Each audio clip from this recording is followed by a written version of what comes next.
Great. Thanks everyone for joining the next episode of 7 InsurTechs. This is a series that we have been doing to cover some amazing insights from the insurance technology space.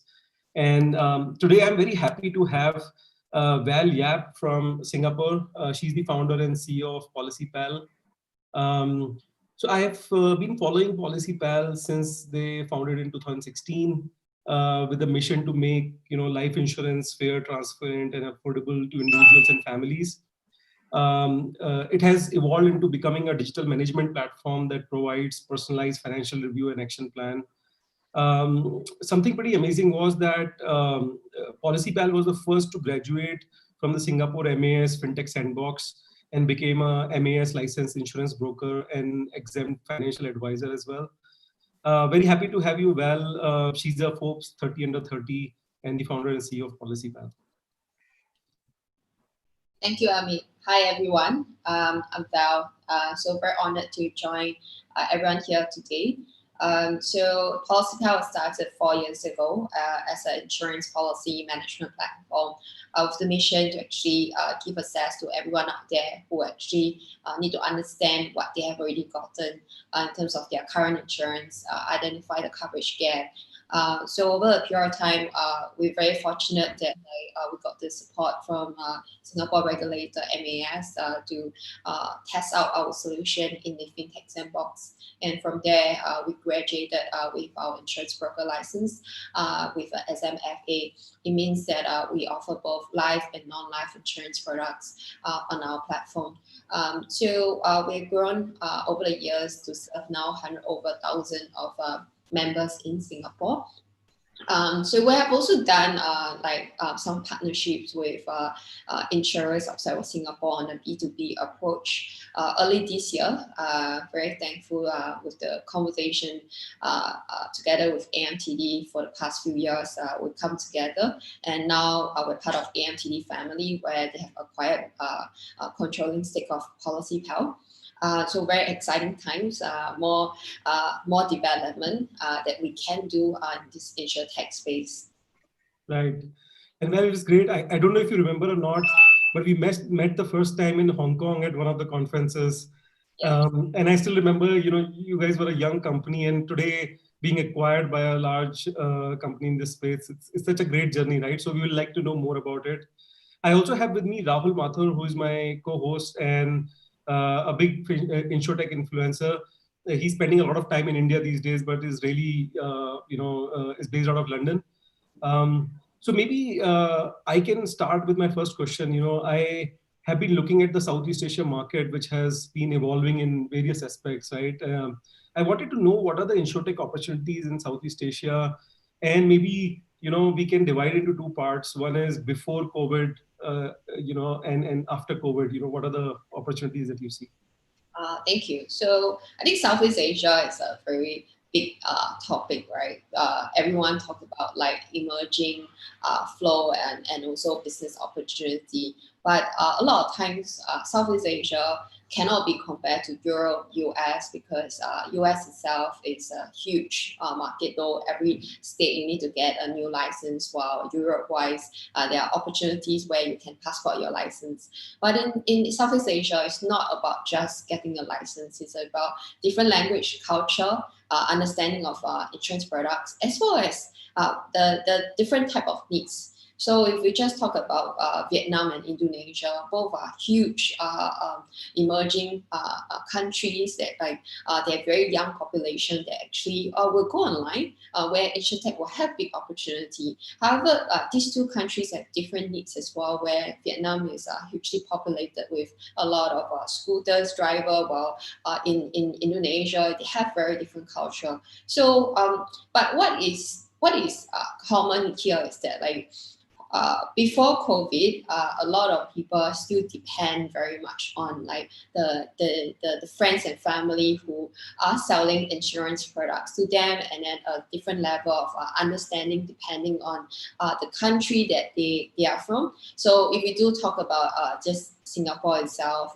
we're slightly much more mature in terms of the insurance penetration, but there is still a very big market opportunity because 60% of Singapore residents still do not have critical illness coverage, if you say so. So traditional insurers, as they have a huge distribution force that they built up over the years, they need to ensure that their P&L is still well managed year after year for their board meeting reporting. So many of them choose to stay as it is to ensure that the flow of the revenue and distribution is well managed, while they set aside a separate team where innovation arm will potentially collaborate with startups like ourselves to launch, co-create new products to launch for our new partners. So we're seeing say in Singapore itself, companies say Grab, which is our largest transportation platform, have partnered with big organizations such as Chubb, Income, our national carrier, to launch innovative insurance products on within their app. So while in Indonesia, we have also seen Gojek partnering with Allianz on different type of insurance distribution. It's still at a very early stage where penetration rate is still probably a single digit as compared to the agency force. But we can see that this COVID has accelerated the whole digitalization for insurance distribution. So for the past 6 months, insurers and also the regulator has been sending so many updates to us as a broker, where previously we deal with we still deal with paper, because as a broker we have to digitalize the front end to help the consumers. But on the back end, back then we couldn't digitalize a lot of parts such as e-submission, KYC, and so forth. But because of COVID, a lot of financial institutions, including insurance companies, are kind of forced to digitalize as soon as possible. And actually, it proves that it can be done when times call for it. So just taking the case of Singapore, we were in lockdown for 2 over months from April all the way to June. And suddenly, most of the insurers are getting online. So even our national health insurance called the MEDICI plan previously has this mandate where they have to meet up with the client face-to-face to explain to them the form of coverage, the claims process, and so on, and it can only be done through face-to-face via the agent. So because of the requirement and the need that consumers are looking out for health insurance due to COVID, and because of lockdown, all the insurers open up and with the support of the regulator here, MAS, our MEDICI plan can be done through the phone now, and other than that, Zoom sessions are very common these days. Of course, it takes time to adapt. So during the first month of the lockdown, consumers were not very used to going online, and we saw the pattern basically over the Zoom call during financial advisory. If it's not over Zoom, face-to-face, because that's how it was previously done, there's a rapport that you can build in person. That's how the agents do the insurance distribution.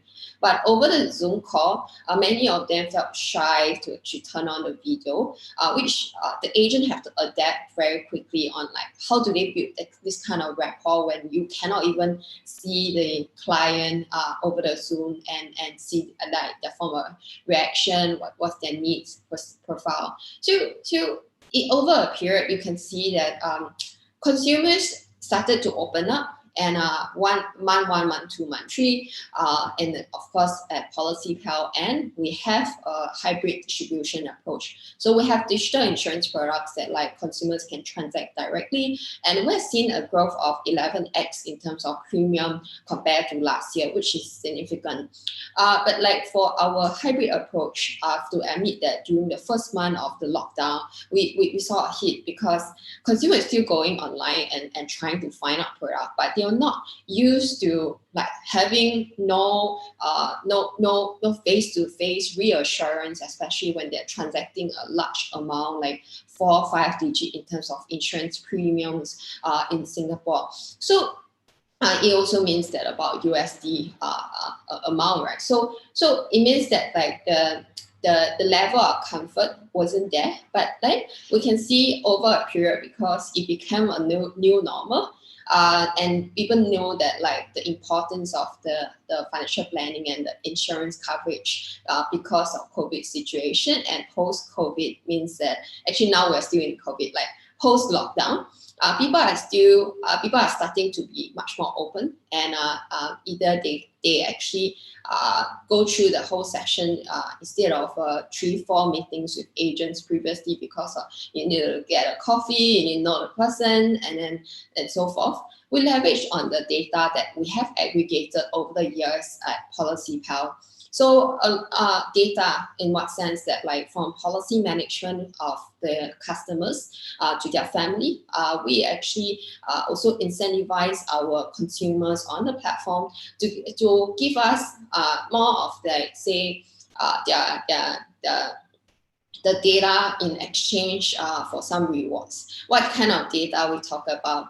It could be their understanding of like the national healthcare system, understanding of national pension, like in Singapore called CPF, and how can they manage their current wealth other than health aspect during this COVID period.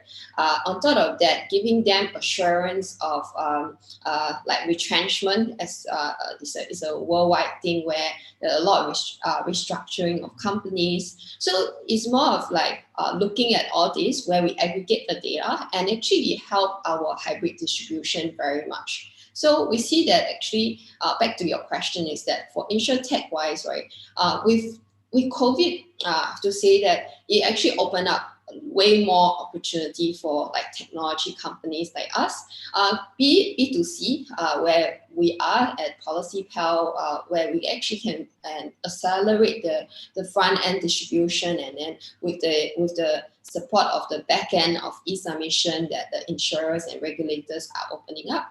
B2B InsurTech have also a big opportunity where like the insurers these days are looking for vendors, partners to help them digitalize.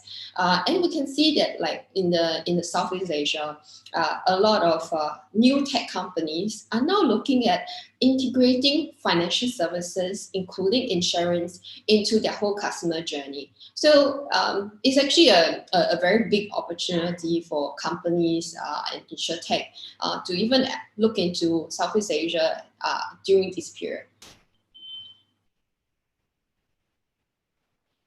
That's great.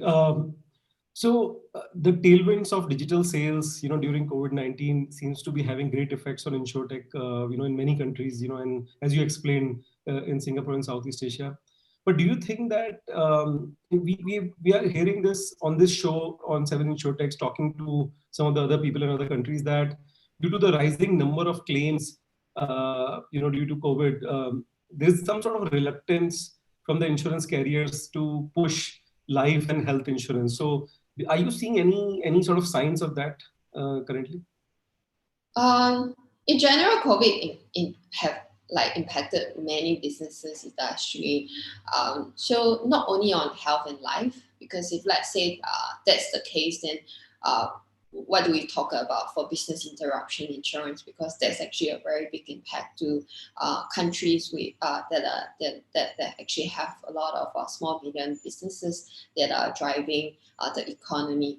So we can see that in coming months, small medium businesses might actually face more issues because of the ease of like the reduction of like the government support. I think during the first hit of the COVID, we've seen government providing grants and support to help the economy, but like depending how fast the vaccine come and help to adapt, help the whole economy adapt to the real new normal, not like now where like actually we're still living with COVID situation, though a lot of people call it post-COVID. I think that it's actually post-lockdown, because the problem is still there. It's just that like we're learning to live with it.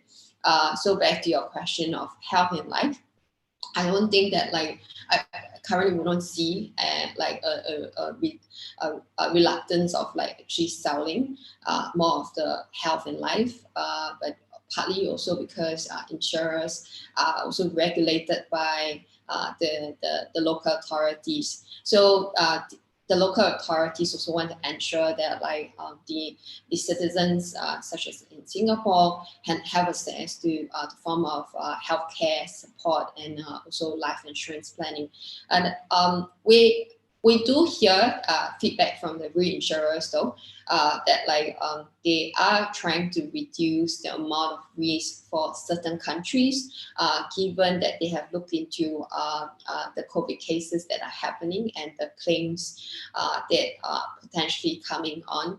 So like the reinsurers are actually quite cautious about that, and that actually affect in terms of the life insurance sales for some of the countries, given that like some of the insurers in Singapore, as you know, that we are situated in Southeast Asia, where we do have foreign policy holders that actually choose to buy Singapore-based life insurance policy because of the stability in terms of economy, currency, and so forth. But this will probably get an effect to the life insurance companies. But like it also depends on how fast the vaccine and then reassurance come in place. But even if, let's say, it doesn't come in anytime soon, we predict that like there might be a certain type of new insurance products that probably with a higher premium covering those with a slightly higher risk that like the insurers are adopting. And we can see the past few months, insurance companies in the region are moving quite fast. We have also seen the type of policies such as work from home, like insurance, which is really very new, like mental wellness and so forth, which like previously, I think we can see the insurer space tend to stay quite rigid in terms of product suite, right? People tend to stick with what already works, and then they try to innovate based on the coverage, pricing, and maybe who is actually the cheapest, or fighting in terms of like the claim speed.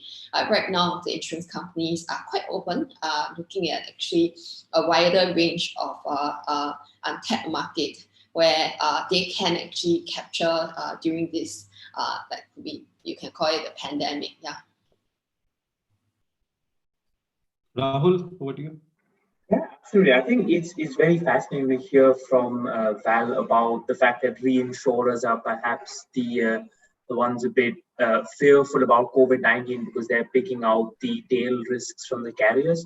But Val, I'd be sort of very curious to hear from you about your experience of being the first sort of company going through the MAS FinTech sandbox, and just share your experience, especially because it was a bit of a personal journey for you building PolicyPal. It would be very lovely to hear what that experience was being the first company through the sandbox. Thank you. So actually, that happened a few years ago, and I think many people are still always very curious that what it is and how it can actually help new companies who are looking to kickstart. So we were quite lucky 4 years ago when we first started. We have just a main mission to actually help consumers to have better access to their policy, so that like in times of like emergency, they can have access to it. So I can call it naive, simple, and we wanted to build a centralized system that like people can, like the family loved ones can help the policy holder in times of needs. So the sandbox program came about end of that year, 2016, and it was you can call it adopting what FCA has done in the UK. So FCA has rolled out, I think, first or second batch of sandbox program back then. But FCA has done it slightly different. So they have like 10 startups each batch, while Singapore regulator MAS have chosen the approach where it's an ongoing review and really understanding what the startup actually want to test out and try in the sandbox program. So like MAS was really very open, and remember the first few calls we have them, we explained to them like what we really want to test out in the sandbox, and why do we actually even need to test out in the sandbox. Because after graduation, I have to say that a lot of new fintech companies started asking us, oh, how do we get into sandbox, and etc. It should boil down to the purpose of what you even want to test out in the sandbox. If you do not need to get a license and you do not need to try it out in a restricted like environment as a testing ground, like you do not need to enter the sandbox. You can actually, if you want to stay as a tech vendor, you don't need a license, you can go ahead and partner with an insurance company. Our goal, as we say that from day one, we want to stay as an independent platform where like consumers can manage insurer A to Z insurance policy all in one place. We couldn't do that without a license, and then at the same time, as a young startup, where the year I met in Hong Kong, right? I still remember that I think we were having maybe Middle Eastern cuisine. Yeah. I recall that. Yeah. So like I was just sharing about what we're building, right? And then like basically like why we need to stay independent, and we want to get the license, but in order to get the license, it's the chicken and egg thing, right? You need a huge payout capital with like key management team. But MAS took the approach that like to hear what the startup wants to build, and then what are the say positive like impacts that like this startup can bring to the community. It could be like, so for us was probably like the consumers, where now they can have a free platform like PolicyPal's to do policy management, where we are able to work with insurance companies and support them on digitalization for the front end.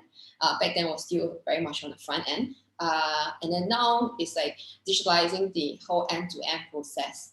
Other than that, the experience in a sandbox, because it was first time for ourselves and MAS, both were really open. So we go on more of a consultative approach and hear like what we actually want to test out. And it helped a startup, especially a young one, where I have to say every startup out there make some form of this kind of mistake, that like we try so many different products or like innovative way of distribution or like say partnership, right? But because in a sandbox program, it was 6 months, we set up our plan very clearly, what we wanted to test out, and what are the boundaries, and what could be the risk be when like the company is not licensed, or it's in a sandbox operating as a licensed entity.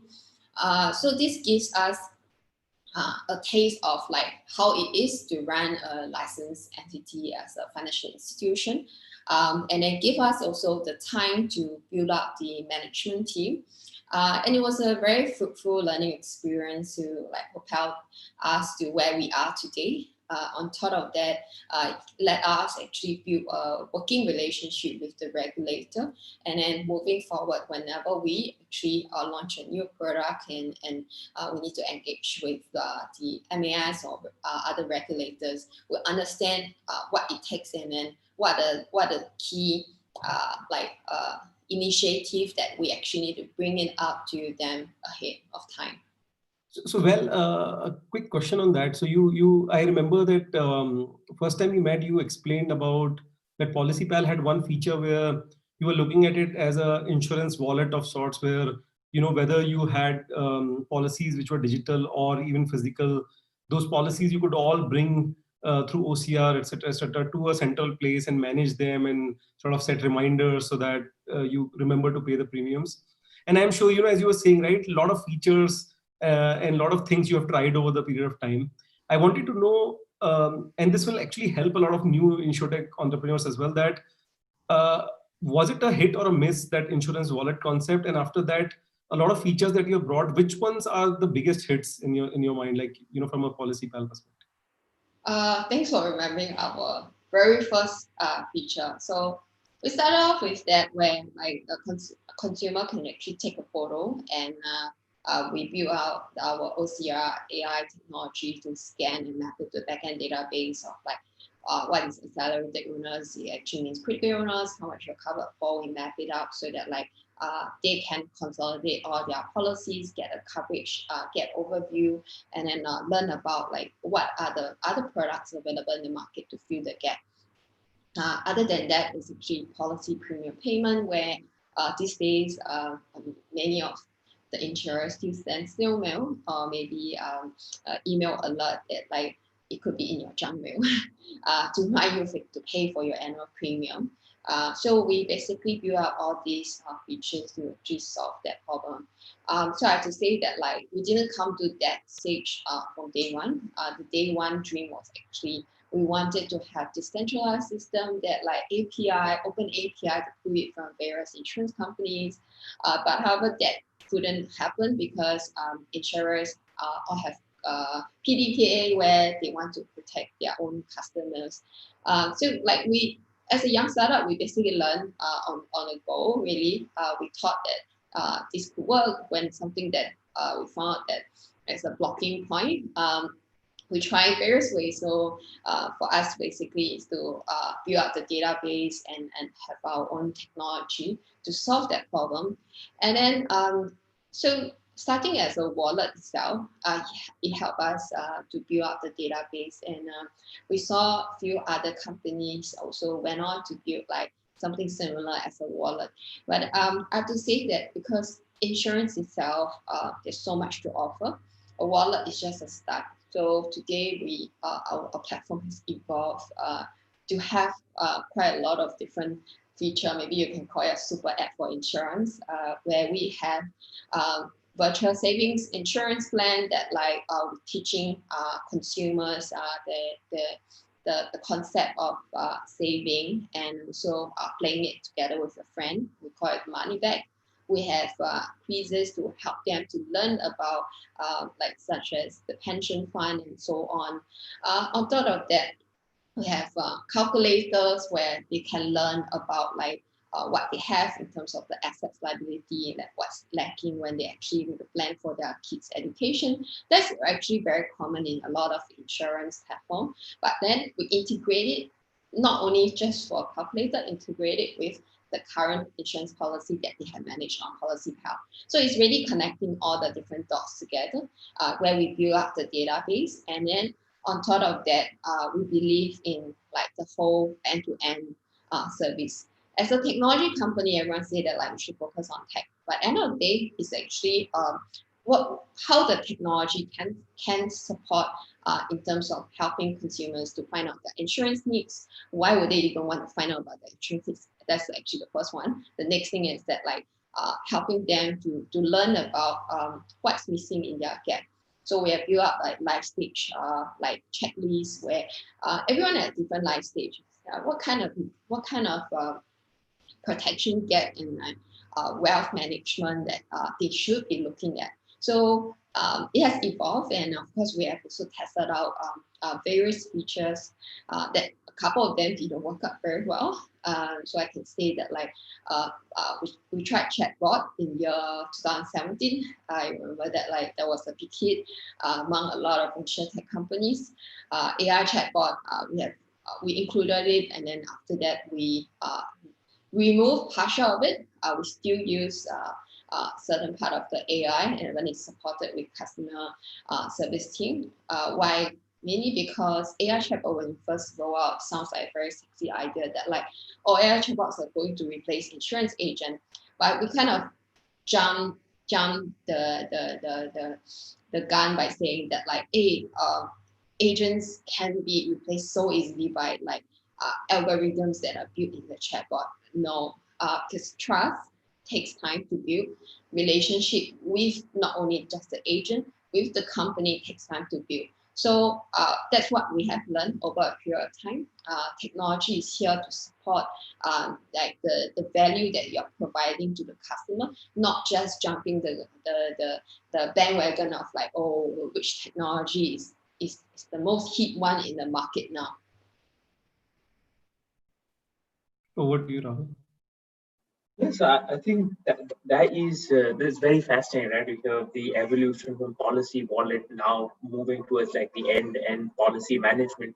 One of the things Amit and I are, I guess, we feel quite strongly about is diversity in insurance and InsurTech. So, having worked at a couple of insurance brokers myself, I have seen, you know, an entire like open plan office, about 400 people with maybe 20 or 30 staff members who identify as females.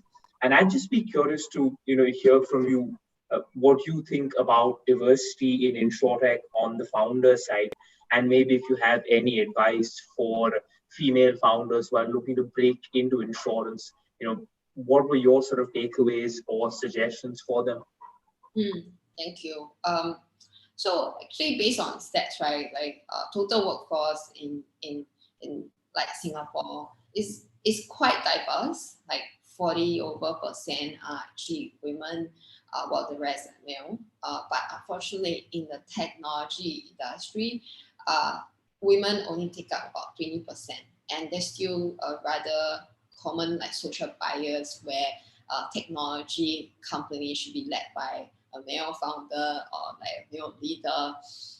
But other than that, people have the this mindset that like only male can code. So to build a technology InsurTech company, it should be led by a male. Talking about like real experience. Maybe 2 years back, I remember there was this company. They were visiting Singapore, and then like they were talking about, oh, maybe we can explore working on something together. So basically, this person walked in and say that, do you code? I say I used to. I now focus on like building the company strategy and so on. Oh, really? I don't talk to like female founders that don't code. Where are your engineers? So yeah, I was quite surprised by the comment upfront. But basically, I showed him to the room of our engineers. Thankfully, that our engineering team diverse as well with females. So it's proven to him that like you can build a company, be it you are male, female. There's always pros and cons to everything that you do in life. I wouldn't say that being a female means that like you win more or you lose more. But like the traditional maybe mindset would be, okay, male can code, and then like the media has also portrayed that like the technology founders are mostly male, but there are actually a very inspiring female like leaders in the market that we should actually like showcase more to the younger generation and inspire them that like actually they can come out and lead the team as well and pursue their dreams. So very thankful that like at PolicyPal we have a pretty gender equal ratio because our team are mostly quite young, and many of them either already have some form of interest in insurance or technology, where we learn from one another with a very collaborative approach. And this way, actually, we for us, when we hire, we tend to look for people with like right attitude, because hard skills can always be learned. So we hope that like moving forward, and then with more of the female-led companies, we can bring maybe some inspiration, hopefully, to like the younger female, like could be aspiring entrepreneurs or people who actually want to enter this InsurTech industry. On top of that, I think I read a report is that like basically insurance industry is going to face a crisis of talent in coming years. So that's going to be a challenging thing for like maybe traditional insurers. That's also maybe part of the reason why a lot of insurance companies are doing revamp and trying to attract the young talents. And having the InsurTech play, and why would people actually want to join another insurance company or InsurTech, or they want to join Google or Facebook. So it's about like conveying the meaning, the purpose of what like your company is there for, and whether they want to join the mission to rebuild, call it rebuild, or like enable how this whole insurance industry can penetrate to a larger market size. So on top of that, I have to say, I don't know if anyone know broadly in the UK, I read the news, they made an exit as well. So I don't know. I don't know them personally, but I was really happy to see the news, because it means that like more people will recognize that like what like the InsurTech founders have built over the years and what we can actually bring to the market. It could be digitalizing the distribution, product creation, backend, all the way to actually changing the mindset of how people look at insurance industry as a whole, so that we can actually start building up the talent pool. So in the future, when the other generation were to retire and move on, we have a pool of very young and experienced people to take on that role. Yeah. No, thanks for doing what you do for the sort of, the women entrepreneurship thing. In fact, we are on a hat trick here. So the two guests we had before this, they were all sort of women leaders in insurance space. Both Rahul and me and MEDICI as a whole, we are on a mission to kind of highlight the work done by women entrepreneurs, across fintech and InsurTech. So it's great to hear what you said. And I think Singapore does a great job in terms of diversity overall. And I know at PolicyPal, you have been doing even more. Just sort of switching gears quickly to the acquisition itself, AMTD acquiring PolicyPal. So what was the rationale, and then what comes next now after the acquisition? How do you change path at all, or do you grow into other categories? What's the plan? Thank you. So many people ask us, well, why do we take this approach? Why don't you stay independent and so on, right? So I think for every M&A or like this kind of strategic partner, it's a lot about like understanding this new big family that like you are about to join. So we got to know Kelvin, our new chairman from AMTD a few years ago. So through the conversation that we have, we got to know each other a lot more, and also like what we want to do together. So it was a discussion from a casual one to something that's much more serious. On top of that, as an independent platform by ourselves before the acquisition, basically we can see that adoption coming. We can see that like the younger generation, most of our customers in the 20s or 40s, they really want to be empowered. They want to actually find out the information, be it even to meet their agent or like get anything else, because of the content we can consume these days, right? So like we're seeing that kind of attraction. But other than that, we have also seen that in the traditional world where insurance companies, they partner directly with the banks, where a huge amount of the distribution in the region still hold. About close to 40% of distribution is done through bancassurance sales. It means that like the local bank, consumer facing, like relationship managers, personal bankers are the one distributing the kind of life insurance, or be like travel insurance products that you can sell through the counter and so on. But how much it takes for this kind of partnership?